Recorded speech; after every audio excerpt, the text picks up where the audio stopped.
Assalamualaikum warahmatullahi wabarakatuh. Selamat pagi, adik-adik. Pada kesempatan hari ini, Bapak mau menjelaskan tentang analisa kebutuhan sistem. Ya, analisa kebutuhan sistem. Kita akan lihat ya, kita buka dulu. Ya,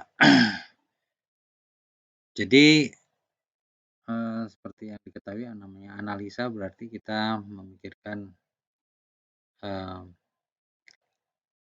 analisa memikirkan tentang kebutuhan. Kalau kita bilang analisa sistem berarti kebutuhan dari sistem. Sistem itu seperti apa, kebutuhannya bagaimana, hambatannya seperti apa gitu ya.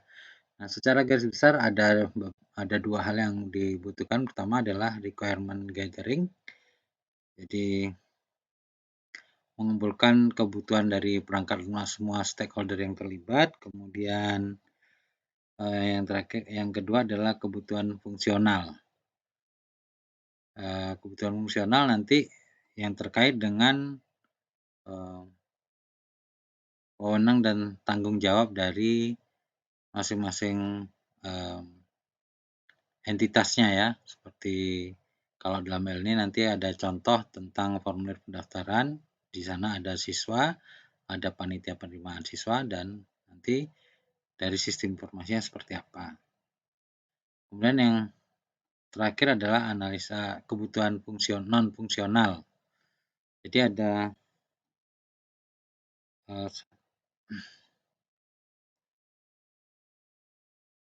ada tiga hal ya, requirement gathering, kemudian tadi kebutuhan fungsional dan kebutuhan non fungsional.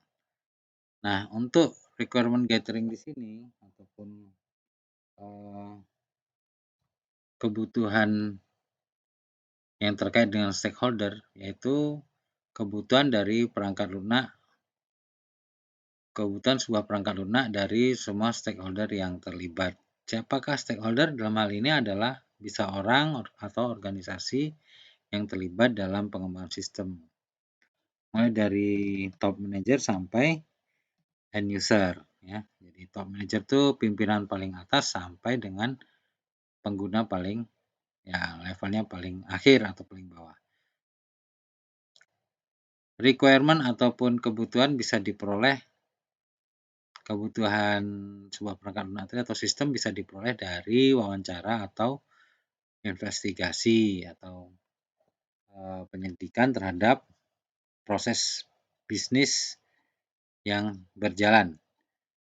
Tetapi jika perusahaan sudah memiliki SOP, standar operation prosedur yang jelas, maka pemeriksaan ataupun investigasi atau penyelidikan bisa dilakukan secara bottom up dari bawah ke atas. Jadi mulai dari end user sampai top management. Dengan cara menganalisa laporan-laporan yang ingin dihasilkan oleh sistem. Nah, jika tidak ada SOP bagaimana? Jika tidak ada SOP-nya yang baku, maka kita bisa melakukan dengan cara top down ya, mewawancarai mulai dari key person paling atas, misalnya top manajemennya ya, sampai mungkin bisa level pimpinan yang paling bawah ya, dengan cara mewawancarai semua stakeholder. Pada tahap ini akan menghasilkan dokumen spesifikasi. Ya, dokumen akan dihasilkan dari hasil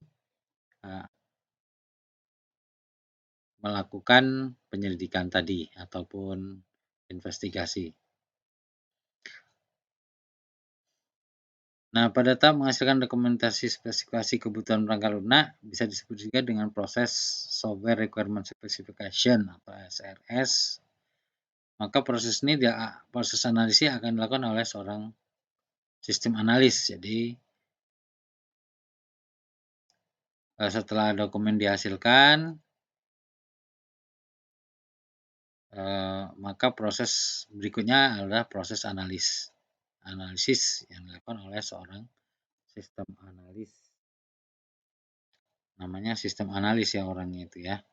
Profesinya adalah sistem analis. Jadi dia menganalisa dari atau mendesain dari dokumen-dokumen yang dihasilkan sehingga menjadi menjadi entitas, misalnya tabel-tabel, database, kemudian nanti baru dikembangkan oleh programmer. Jadi dari data-data dokumen yang dihasilkan dari investigasi ataupun dari penyelidikan tadi akan dianalisa atau dipikirkan rancangannya oleh seorang sistem analis sehingga menjadi keluarlah tabel-tabel atau database dan entitas-entitas sehingga bisa dihasilkan, bisa dikembangkan menggunakan software oleh developer. Analisa kebutuhan yang dimaksud untuk menghasilkan spesifikasi kebutuhan, yaitu spesifikasi rinci tentang hal-hal yang dilakukan oleh sistem ketika diimplementasikan, gitu ya. Jadi sekali lagi kebutuhannya itu khusus ya, spesifik. Jadi memang terkait dengan implementasi sistemnya nanti. Misalnya apa ya? Misalkan kalau kita berbicara tentang pendaftaran siswa baru atau mahasiswa baru, misalnya tentu saja hal yang spesifik adalah terkait dengan biodata dari siswanya semacam itu. Kemudian setelah biodatanya juga misalnya jurusan ataupun program studi yang akan diambil. Kemudian bisa juga terkait dengan pembayaran, semacam itu ya. Jadi tidak kemana-mana datanya, tapi khusus memang terkait sistem yang akan dibangun. Nah, seperti apa bisa kita lihat tadi itu contohnya ya. Jadi antara lain masukan yang diperlukan sistem. Jadi itu yang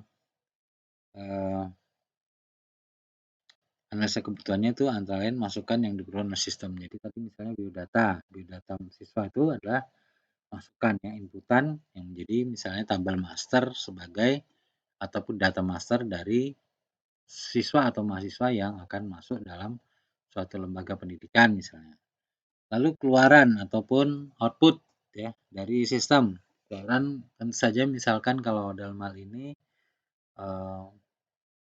bisa berupa kalau siswa itu nanti kartu mahasiswa misalnya atau KTM misalkan ya semacam itu.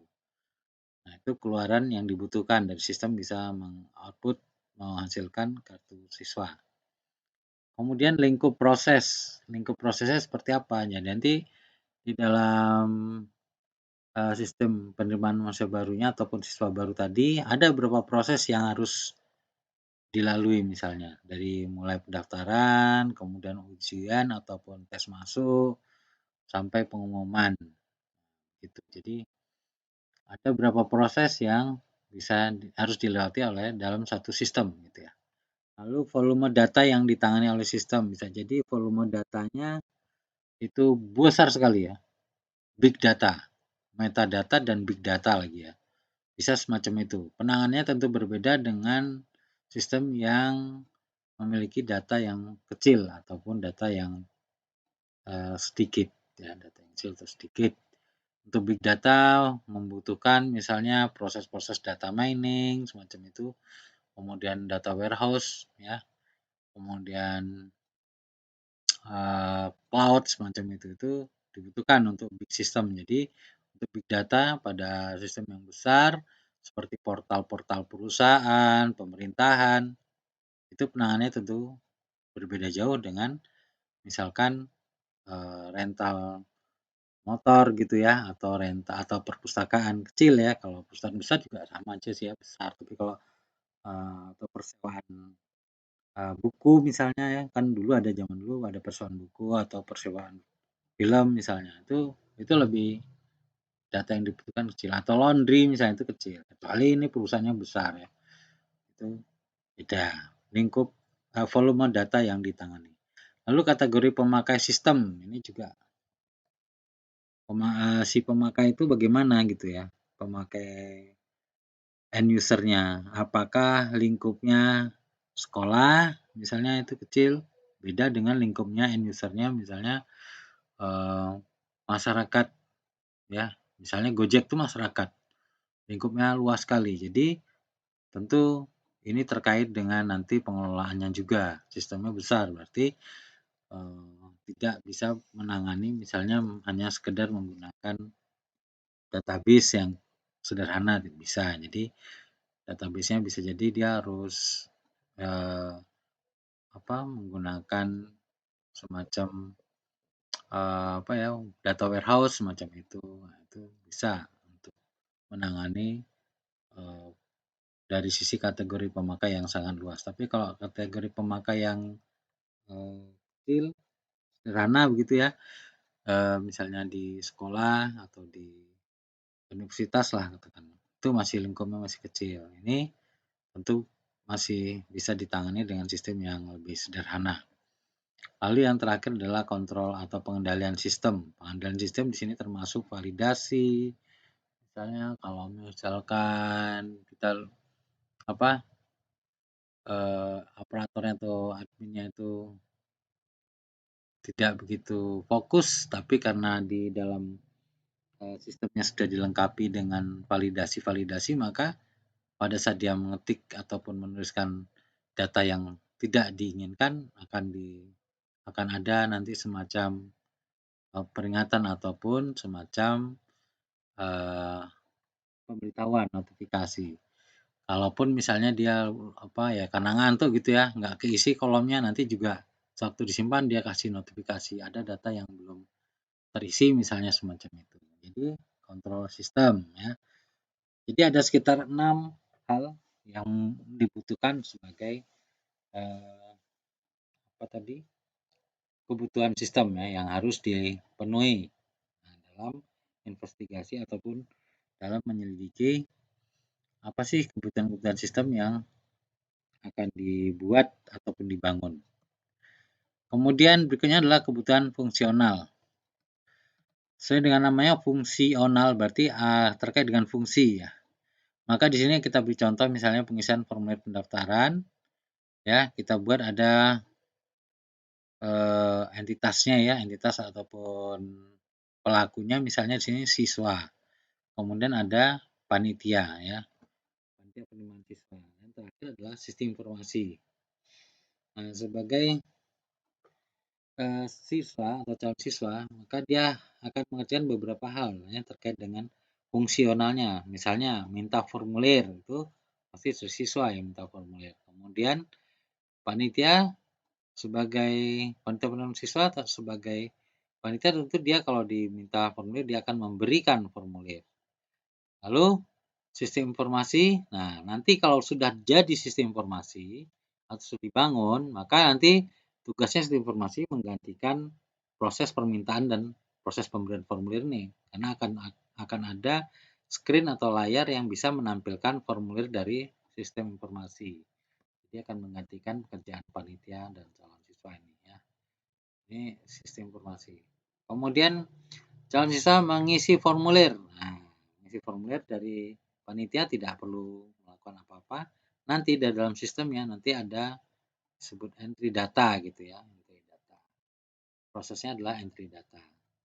Kemudian calon siswa akan melampirkan berkas-berkas yang dibutuhkan, misalkan kopi ijazah, kemudian pas foto gitu. Lalu bisa juga kakak, kartu keluarga ya yang dibutuhkan, akte kelahiran. Nanti di dalam sistem kalau panitia tentu dia tidak melakukan apa-apa di sini ya. Kalau siswa sudah melampirkan ini ya nanti ya tentu di sini menerima sebenarnya panitia akan menerima formulir dan berkas. Nah, di sini nanti di dalam sistem ya tentu dirancang supaya bisa di-upload, ada tombol upload berkas. Tombol upload berkas, kemudian setelah siswa ini melampirkan dan mengisi formulir, dia akan mengembalikan formulir. Nah, di sini panitia akan menerima formulir tadi, ya, mengecek berkas, ya. Di sini menerima formulir, kalau di sistem nanti ada tombol submit. Jadi begitu diklik submit oleh usernya, maka berarti dia sudah mengirimkan berkas. Ya. Lalu pada langkah berikutnya adalah panitia penerimaan mahasiswa baru akan mengecek berkas-berkas yang sudah diberikan. Maka nanti di sistem akan melakukan pengecekan juga kelengkapan berkas. Misalnya ada berkas yang belum dimasukkan di input, dia bisa memberitahu ya, oh ini ada kolom yang belum diisi misalnya dengan cara upload berkas misalnya ya. Cuma memang belum sampai, bisa jadi saat ini pengecekannya belum sampai kepada kalau tipe data sudah bisa ya, tipe datanya misalnya maaf, tipe file yang diupload bisa bisa doc misalnya, bisa PDF, bisa Excel, tapi dia juga bisa nolak. Misalnya Excel dia nggak mau, dia maunya PDF bisa. Sekarang udah bisa sampai ke sana. Milihnya hanya saja yang diupload apa, ini komputer kan belum bisa ngecek ya. Kalau nanti komputer cerdas dia harusnya yang diupload KTP, padahal yang diminta KK, dia bisa kasih tahu. Oh ini KTP nih salah, bukan KK gitu ya. Itu yang udah canggih itu. Nah, itu ada sistem cerdasnya. Sekarang kalau untuk penerimaan masa baru belum sampai ke sana ya. Tuh. Kemudian membuat kartu seleksi. Nah, di sini nanti sistem kalau di panitia penerimaan masa baru setelah mengecek berkas lalu membuat kartu seleksi, maka di sistem bisa menampilkan kartu seleksi. Nah, ini bisa di print nanti ya. Lalu si calon siswa menerima kartu seleksi, sedangkan panitia penerimaan masa baru akan memberikan kartu seleksi. Nah, nanti di sini sistem cetak kartu seleksi. Jadi demikian kurang lebih kebutuhan fungsional. Ini contoh saja ya, nanti jadi bisa mencoba merancang misalnya ya kebutuhan fungsional dari misalnya perpustakaan gitu ya. Jadi untuk bisa kita tahu apa dan bagaimana dari kebutuhan fungsional ada 5 pertanyaan yang bisa diajukan. Misalnya apa ya, keywordnya apa, kemudian siapa, di mana, kapan, dan bagaimana terhadap apa tadi, terhadap entitasnya ataupun pelakunya tadi ya. Lalu pelaku sistem.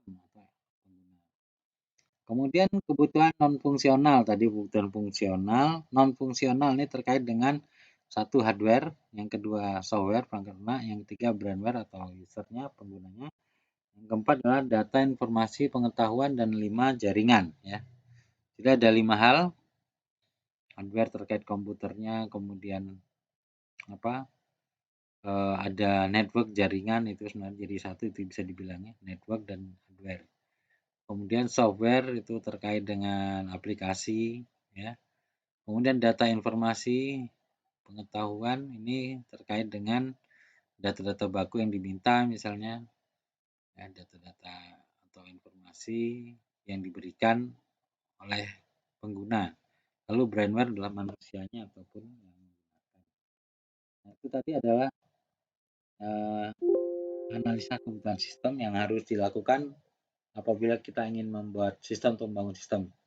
Nah, ini kami minta adik-adik mencoba ya, sekali lagi tadi, coba analisa kebutuhan sistem perpustakaan saja. Entah itu punya pengalaman di perpustakaan di kampus atau punya perpustakaan di sekolah dulu, boleh ya, yang kecil aja boleh. Bikinlah semacam ini tadi tabel ya untuk kebutuhan fungsionalnya. Mulai dari anggota, kemudian pustakawannya, ya kan, kemudian nanti sistemnya mau ngapain di situ, dibuat perbandingan semacam itu ya. Kalau untuk kebutuhan non fungsional sama, hanya mungkin berbeda di kebutuhan fungsional. Lalu juga perlu selain ini adik-adik perlu menuliskan prosedurnya, prosedur sistemnya ya, atau operasional prosedurnya ya, prosedur operasionalnya bagaimana. Kalau orang mau daftar itu seperti apa? Kalau dia mau minjem bagaimana? Misalnya kalau seorang anggota mau minjem tentu dia lihat katalog dulu yang mau dipinjam apa, kemudian bukunya ada apa tidak kan gitu ya. Katalognya tentunya secara komputeris. Jadi setelah ada bukunya di rak ini nomor sekian misalnya, itu dia bisa ngambil. Tapi kalau misalnya diambilkan ada model perpustakaan yang diambilkan oleh pustakawannya, ada yang mengambil sendiri. Tapi sekarang kebanyakan sih ngambil sendiri ya. Dia tinggal melihat oh dari judul ini ada posisinya, letaknya di sini di rak sekian nomor sekian. Jadi itu bisa mempermudah anggota perpustakaan untuk mengambil buku. Kemudian setelah dia daftar, bagaimana ya, apa yang dilakukan? Misalnya pustakawan meminta data-data dia tentunya misalnya KTP dan sebagainya. Kemudian setelah itu eh, bisa jadi ada pendaftaran, berarti ada biasanya iuran anggota dan sebagainya. Sehingga nanti kita bisa punya gambaran bahwa untuk kebutuhan fungsional perpustakaan adalah semacam ini. Jadi saya mohon ini sebagai tugas dari kalian untuk menganalisa kebutuhan sistem dari sebuah perpustakaan. Jangan lupa sekali lagi prosedurnya selain juga kebutuhan fungsionalnya semacam dibuat tabel. Saya rasa cukup untuk pertemuan kita pada pagi hari ini. Ya, semoga apa yang saya berikan bisa menambah pengetahuan adik-adik dan bisa menjadi bekal untuk menyelesaikan tugas akhirnya. Saya rasa cukup. Terima kasih. Assalamualaikum warahmatullahi wabarakatuh. Selamat pagi.